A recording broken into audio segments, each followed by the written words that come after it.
Christmas! Our world is full of mystical secrets and mysteries, but the sudden disappearance of entire villages and settlements are so strange and inexplicable that they give rise to many myths and sometimes the most incredible legends.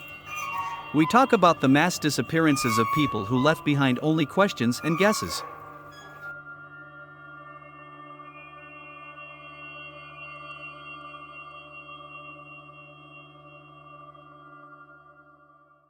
On November 12, 1930, one of the most mysterious events of our planet took place, the explanation of which has not been found so far. On that day, a resident of Canada, Joe LaBelle, was returning from hunting along the usual route. His path lay through the settlement of the Inuit tribe, which was located on the shores of Lake Anjikuni. The locals were always glad to travelers who often stopped in the village for a halt. These places were a real paradise for hunting and fishing, and therefore guests were not uncommon for the inhabitants of Anjikuni. However, when LaBelle arrived at the village, an unpleasant surprise awaited him. Absolutely all the inhabitants of the settlement had disappeared. Joe said that at first he wanted to greet the locals with a standard call, but in response to his voice there was no reaction, and even the dogs, of which there were many in Anjikuni, did not make a single sound. Later, the hunter began to look into the houses and found something strange. Stoves were melted everywhere, on which food was cooked. Warm clothes and weapons lay in their places. Somewhere on the tables Joe found unfinished fur crafts that the locals made for sale.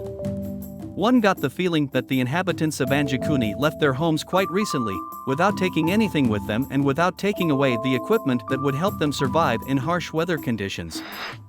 In addition, LaBelle was alarmed by the fact that there was not a single trace of a person around the village at that time. Large snowdrifts were already lying around the lake, and in the event that the inhabitants left the village recently, their footprints should have been imprinted on the surface.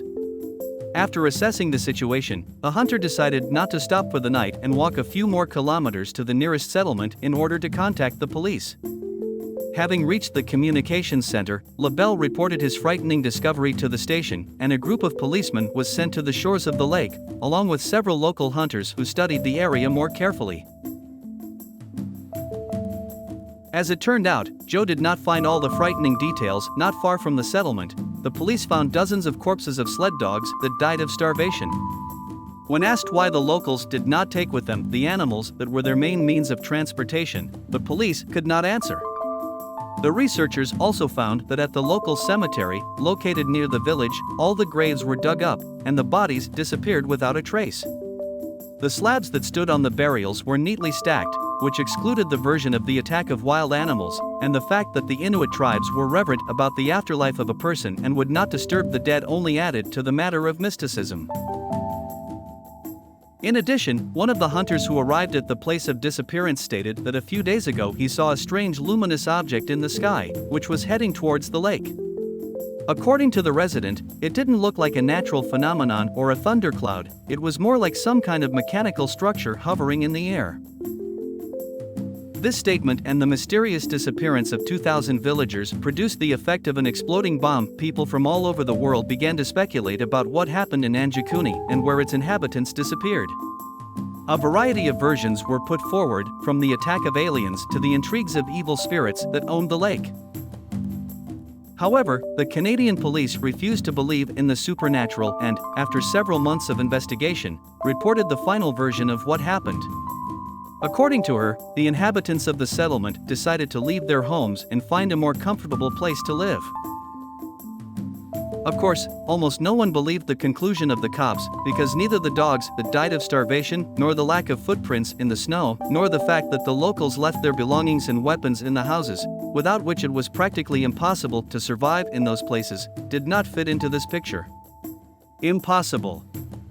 However, despite repeated attempts to establish the truth, this mass disappearance to this day remains an unsolved mystery, the answer to which is unlikely to ever be found.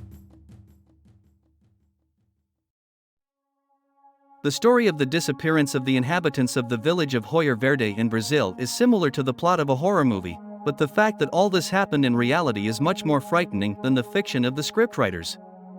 In February 1923, a group of tourists accidentally wandered into the small village of Hoyer Verde to take a break in food. Little was known about this area, but weary travelers were sure that they would find lodging for the night and some food in the settlement, and also be able to get to know the locals.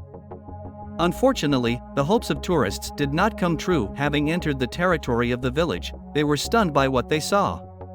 The settlement was completely empty, there were no people, animals, and even the singing of birds or the chirping of insects was not heard. The frightened travelers decided to leave the village and report the incident to the police, after which a group of soldiers of the Brazilian National Army was sent there to investigate. The soldiers who arrived at the place confirmed everything said by the tourists. The village was indeed completely empty, but everything looked as if people had left their homes quite recently. As in previous cases, in some places food was cooked on fire, radios were turned on, and clothes were dried. The soldiers also found several guns, from which, as it turned out, shots had recently been fired, and in the school building the words "No Escape" were written on the blackboard. By the way, the investigation of this case was soon terminated, and the data on 600 missing residents remained classified. Today, there is very little information about the settlement, and no one can say with certainty what really happened in João Verde, and what that frightening inscription on the blackboard meant.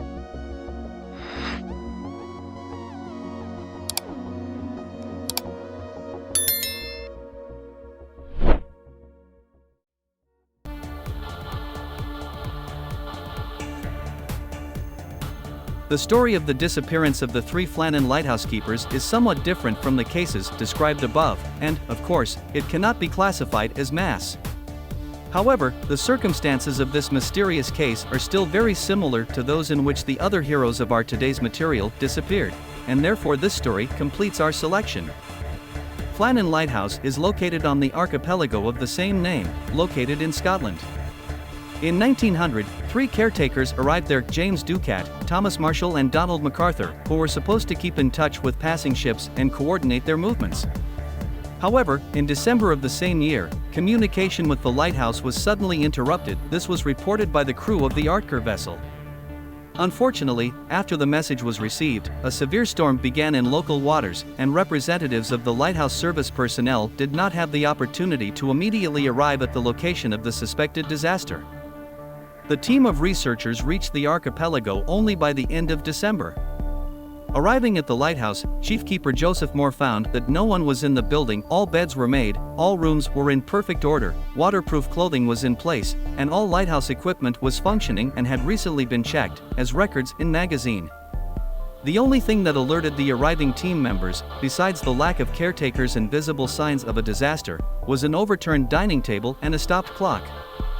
In addition, those present discovered the last record of the caretakers, made on December 14th. According to this record, on that day, a storm of unprecedented power hit the area, the consequences of which could be disastrous for the whole island.